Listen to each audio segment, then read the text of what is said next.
Tras el saqueo llega el recuento. Los fuegos se apagan. El humo se arrastra bajo sobre el río. A esposas e hijas las empujan hacia las naves, con voces que se quiebran como remos en el agua. Y en el margen estrecho de un manuscrito monástico, casi de pasada, una línea. Algunas nunca volvieron. Esa nota es una puerta. Cruza y no encontrarás listas de tesoros ni alardes de héroes. Encontrarás el registro de personas, sobre todo mujeres, convertidas en palanca. No fue daño colateral. Para muchas cuadrillas de la era vikinga, el daño dirigido a mujeres era un método, material y psicológico, ideado para quebrar comunidades. Con rescate se podían recuperar hombres, villas, reliquias. Pero una mujer robada se transformaba en trabajo, en estatus, en un mensaje. El mensaje era: podemos deshacerte desde la raíz. Retrocede. Del siglo VIII, tardío al XI. Las naves largas aparecen donde los ríos se vuelven autopistas. Lindisfarne, 793. Suele tratarse como la obertura, no porque fuese la primera violencia del período, sino porque anunció al continente: podemos alcanzarte en cualquier parte. Lo que vino después no fue solo ferocidad, fue cálculo. Mantén a los combatientes con miedo, arranca riqueza y rompe el mañana convirtiendo a las mujeres en mercancía. ¿Cómo lo sabemos? No por resúmenes escolares prolijos, sino por voces escritas bajo presión. Anales francos que se quejan del trato vergonzoso a las matronas, crónicas irlandesas que, en una sola línea, te ponen en las manos el peso de un país en duelo. Incluso los textos islandeses, redactados después y con orgullo, hablan sin rodeos de tomar mujeres para afianzar el poder de un caudillo. Suma la arqueología. Puertos como Dublín y York, Jorvik, centros de intercambio como Hedeby y Birka, el mundo de las órcadas y del mar de Irlanda. Tumbas, basureros y maderas revelan patrones. Llegadas súbitas de marcadores genéticos escandinavos junto a linajes femeninos de las islas británicas y más allá. Desgaste en huesos que se lee como un libro de cuentas del trabajo, grilletes ajustados a muñecas pequeñas. La esclavitud, thraldom, no fue un accidente del saqueo, fue un sistema. Las mujeres esclavizadas cocinaban, hilaban, elaboraban cerveza, cuidaban el ganado, mantenían vivas las granjas y por encima de todo para los poderosos, parían niños que se volvían mano de obra y herederos. Muchas fueron concubinas coaccionadas. A veces la saga lo disfraza con cuento. Los huesos y las herramientas dicen lo que los eufemismos callan. También hay nombres atrapados entre los dientes de estas narraciones. Una joven tratada como noble en un relato, convertida en muda en otro. Su silencio menos rasgo que estrategia de supervivencia. Ese silencio repetido se vuelve archivo. Incluso cuando el texto quiere mirar a otro lado, se recorta la resistencia. Mujeres enseñando a niños la lengua materna, colando diseños en peines y nanas en hogares nórdicos. Vuelve a una ribera. París en el siglo IX. Desde la orilla las naves lucen hermosas, proas de dragón deslizándose en la luz. Bajo cubierta es madera, sudor y oscuridad. Los cronistas reducirán lo que ocurre a deshonor, una sola palabra para contener una noche. No alcanza. Cuando los gritos se apagan y las teas se consumen, queda la memoria como arma. Has cambiado. Aunque regreses, ya no eres la misma para los tuyos. Fue deliberado. Al herir a las mujeres, magullas al conjunto. La arqueología añade hierro a la tinta, collares y grilletes de mercados escandinavos y estaciones de paso. Los historiadores cierran hoy réplicas y el clic sigue helando salas. Es el sonido de un límite que se cierra. Las sagas a veces suavizan el después. Uniones forzadas contadas como matrimonios. Mujeres absorbidas en casas como si el consentimiento pudiera escribirse a posteriori. Los códigos legales nórdicos insinúan protecciones y luego apartan la vista cuando entra el poder. En campaña, cualquier frontera se derretía rápido. Los trofeos no eran solo copas de plata y relicarios. Sigue la expansión y oirás el estribillo crecer. Monjes en Lindisfarne claman por monjas ultrajadas. En la Francia carolingia abundan listas donde figuran esposas arrastradas fuera de las ciudades. Para el siglo X, los escritores ingleses llenan márgenes con deshonras y cautiverios.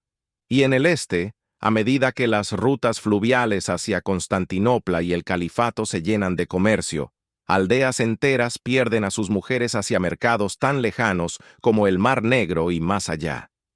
El rumor hizo su parte. Cuentos eslavos hablan de humillaciones grotescas, pan horneado sobre vientres, burlas convertidas en rito. Toma los detalles con cautela, toma el miedo en serio. El mito suele ser trauma portátil. Lleva lo que la comunidad no quiere mirar de frente. ¿Por qué esta fijación en esposas e hijas? Porque ellas sostienen la continuidad. Linaje, lengua, costumbre, todo pasa por la casa. Si las arrebatas y las brutalizas, no solo ganas un lance, reescribes el mañana. Las guerras se pelearon con hachas, sí, pero también con vientres, con cocinas, con cunas. Ese razonamiento suena en textos jactanciosos, mujeres tomadas como prueba de conquista, como demostración de favor divino.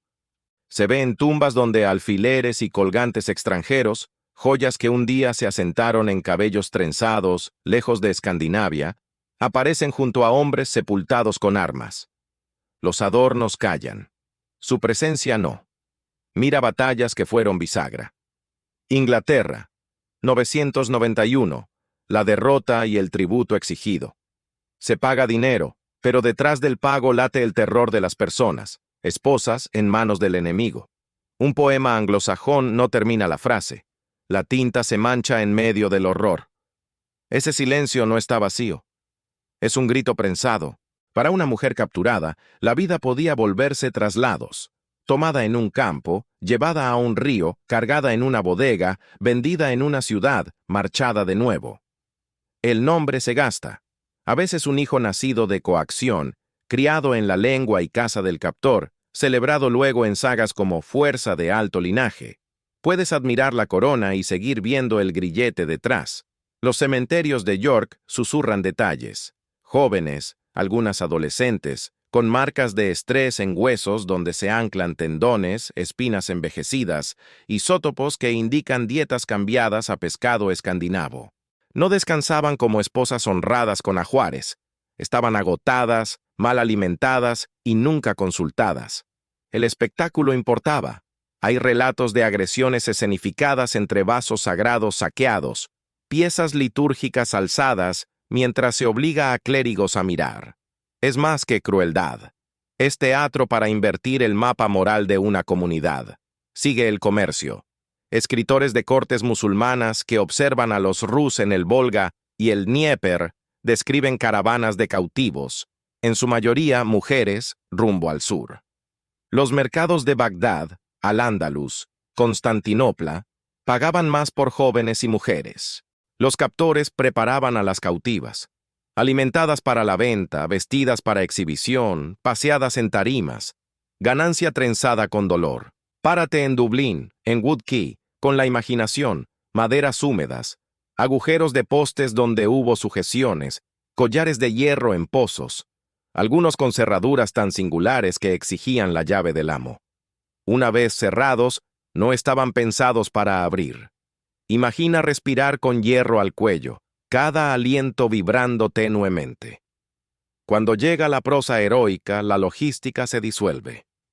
Un héroe de saga cuenta mujeres como si fueran piezas de plata, un truco narrativo que oculta la labor, el miedo, los hogares que se construirán sobre sus cuerpos. Esa es la peor borradura. No olvidar, sino contar la historia desde el otro lado hasta que el dolor se vuelva decorado. El folclore rellena huecos con memoria grotesca. Y a veces los testigos atraviesan el mito del todo. Un viajero en el Volga, siglo X, describe un funeral donde una esclava es embriagada, agredida en público y luego matada. Rito, dicen, para la barca de un caudillo. Típico o no, una vez basta para entender el paisaje. Mira al norte y verás infraestructura. Hedeby, Kaupang, Ribe, celdas de madera con poco aire, falanges con fracturas por sujeciones, dientes gastados por estrés y mala dieta. La esclavitud no era extra, era motor económico, moneda, trabajo, rango. Quítala y la expansión luce distinta. La ley dibuja jerarquías. Códigos copiados en Islandia, siglos después, llaman a la persona esclavizada propiedad del dueño. Si buscas sanciones contra el abuso del amo, el texto se adelgaza. Ese espacio negativo es un mapa social. Te muestra dónde termina la empatía y empieza la propiedad. Incluso en el extranjero, el patrón persiste. Imagina la luz de mármol de la capital bizantina. Allí, la guardia varega, mercenarios nórdicos, brilla. Detrás, en patios en sombra, mujeres tomadas camino al este sirven sin nombre. Un historiador árabe menciona doncellas desfiladas por puertos del Mar Negro, mientras los comerciantes ahogan los sollozos con canciones. La conquista llega al oído. Silencia. Y aún así, no todo pudo silenciarse. Los arqueólogos notan motivos de peines eslavos en suelo escandinavo, palabras irlandesas incrustadas en hogares islandeses, herramientas textiles en Dublín por cientos, evidencia del trabajo de mujeres transformando vellón en paño que financiaba más viajes. Una nana cruzando el mar puede ser una forma de negarse. Las sagas apenas les dan espacio. Una mujer del oeste, una sierva, rótulos que desdibujan rostros. Pero cuando caminas excavaciones, sientes la multitud. Usos, pesas de telar, agujas. No son atrezo, son el esqueleto de una economía. El paño compró hierro, el hierro compró viajes. Los viajes trajeron más mujeres para tejer más paño. Un ciclo sin piedad. Hacia el año 1000, algunos historiadores estiman que una fracción notable de la población de Escandinavia vivía sin libertad. Si incluso una porción eran mujeres, aldeas enteras funcionaban sobre trabajo doméstico coaccionado. Esa verdad yace bajo historias de bravura y descubrimiento como piedra fundamental que muchos prefieren no mirar. El cambio llegó, lento. El cristianismo avanzó al norte con sermones sobre las almas y con clérigos que a veces condenaron la esclavitud sexual. Con generaciones las leyes se movieron. Pero la grieta de un sistema no deshace lo vertido en él. 3 siglos ya se habían hundido en tierra y canción. Regresa a la escena inicial. París, mediados del siglo IX. Una mujer corre descalza, el barro frío entre los dedos, humo en el cabello. No conoce palabras como Bagdad o Hedeby. Conoce una mano que le aferra las muñecas. Conoce una barca. La historia multiplica su noche por miles. Los cronistas la destilan en una fórmula: saqueo, rescate, muerte, y siempre esposas en manos del enemigo. Luego, el brillo turístico envolverá a los vikingos en mitos cornudos y romance rudo. Pero bajo el disfraz, la huella más duradera no es solo un tesoro ni una quilla. Son los cuerpos y memorias de las mujeres obligadas a sostener casas ajenas. Incluso en textos donde poetas se alaban como guardianes de relatos, no encontrarás la historia completa de las mujeres que hicieron posible su prosperidad. Por eso la tierra se niega a callar. Salen huesos con grilletes. El ADN lleva su propia contabilidad. El hierro suena desde los pozos como metrónomo. Recuerda, recuerda, recuerda. Imagina una casa islandesa, año 950. Niños medio dormidos junto al hogar, cabello brillante en la lumbre. Una mujer atiende la olla. Sus manos son ásperas. La mirada se fija más allá del muro. Tararea. La melodía no es de aquí. El bebé no aprenderá las palabras, solo el contorno del consuelo.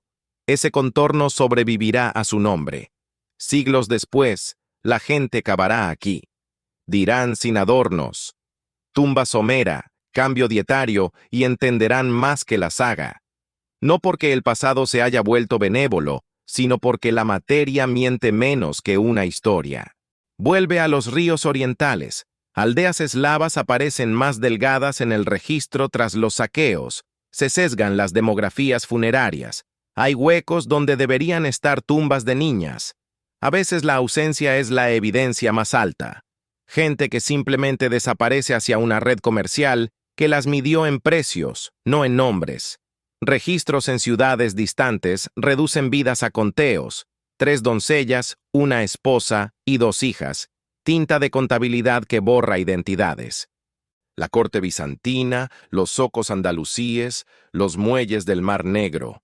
Cada línea prueba un corredor por el que se movió a las mujeres como sal o madera, solo que más rentable. De vez en cuando, un hijo de esa maquinaria destaca, un jefe de guerra, un mercader, un rey cantado por poetas. Las líneas de arriba brillan, las madres de abajo se difuminan. Puedes admirar la carpintería naval y, aún así, decir la verdad sobre las manos que remaron por obligación y las manos que les cocinaron de noche. En la propia Escandinavia, la arqueología doméstica señala dónde vivía ese trabajo. Dependencias pequeñas, fosas de labor, puntos de amarre en muros. El patrón se repite tanto que deja de ser anécdota. Se vuelve estructura. La esclavitud no es papel pintado, es muro de carga. El lenguaje legal revela valores. Si golpeas a la sierva de otro, debes compensarlo. Si golpeas a la tuya, el pergamino se vuelve tenue. Ese hueco es un mapa social. Enseña dónde acaba la empatía y comienza la propiedad. Mientras, lejos de los tribunales, la música y la memoria hacen su obra lenta. En Constantinopla, los mercaderes ahogan sollozos con cuerdas. En Dublín, el siseo de la lanzadera en el telar marca las horas. En York, un peine talla un patrón conocido en madera, pequeña rebelión que la suerte preserva. Los textiles merecen su verdad. Hilar, tejer, teñir. Manos de mujeres convirtieron vellón en riqueza. El paño compró armas. Las armas capturaron más manos para hacer más paño. La lana carmesí puede ser hermosa. También puede ser un libro mayor escrito con trabajo invisible.